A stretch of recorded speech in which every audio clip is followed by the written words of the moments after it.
Hello বন্ধুরা, কেমন আছো তোমরা সবাই? আশা করি সবাই খুব ভালো আছো আর আমিও অনেক ভালো আছি।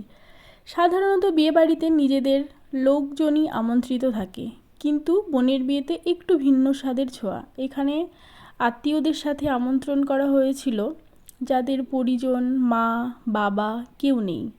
আশ্রমের কর্তৃপক্ষের কাছে থেকে অনুমতি চাওয়াতে ওনারা অনুমতি দেন। বিয়ের লগ্ন যেহেতু রাত্রে ছিল, তাই তারা বিয়েটা দেখতে পায়নি, কারণ রাত্রে বাচ্চাদের রাখার অনুমতি ছিল না। তাই তাদের জন্য দুপুরেই আয়োজন করা হয়েছিল। অনাথ আশ্রমে বাস, পরিবার পরিজনের বন্ধনে যে স্বাদ, বাড়ির অনুষ্ঠানের যে আনন্দ, সব কিছু থেকে দূরে। সে অন্য এক জীবন, যে জীবন চেনে না বাড়ির স্নেহ, মায়া, মমতা।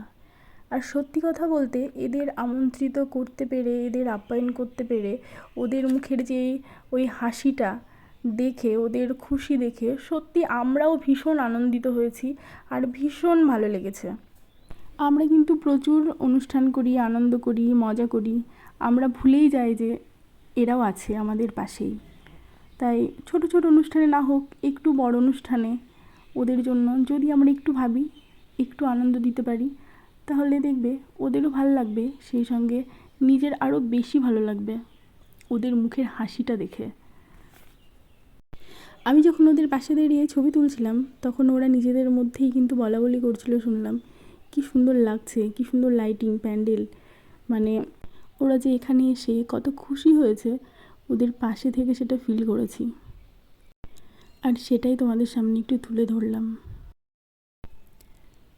আমার এই ভিডিওটা করার একটাই উদ্দেশ্য, যে এটা দেখে অন্য কারোর দৃষ্টি আকর্ষণ করুক আর তার হৃদয় ছুঁয়ে যাক, যার ফলে এই অনাথ আশ্রমের বাচ্চাগুলো বিয়ে, জন্মদিন, অন্নপ্রাশন, বিভিন্ন অনুষ্ঠানে নিজেদের আত্মীয় হয়ে উঠতে পারে।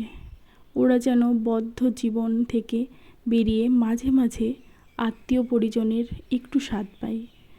খুব ভালো থাকুক ওরা, সবাই যেন খুব ভালো থাকে, প্রার্থনা করবেন। আমি চাইবো ওরা খুব ভালো থাকুক, সুস্থ থাকুক, হাসি খুশি থাকুক আর বড় হয়ে সবাই সুপ্রতিষ্ঠিত হোক।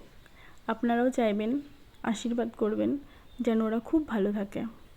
আর আমার এই ছোট্ট ভিডিওটি দেখার জন্য সকলকে অসংখ্য অসংখ্য ধন্যবাদ। ভালো থাকবেন সবাই।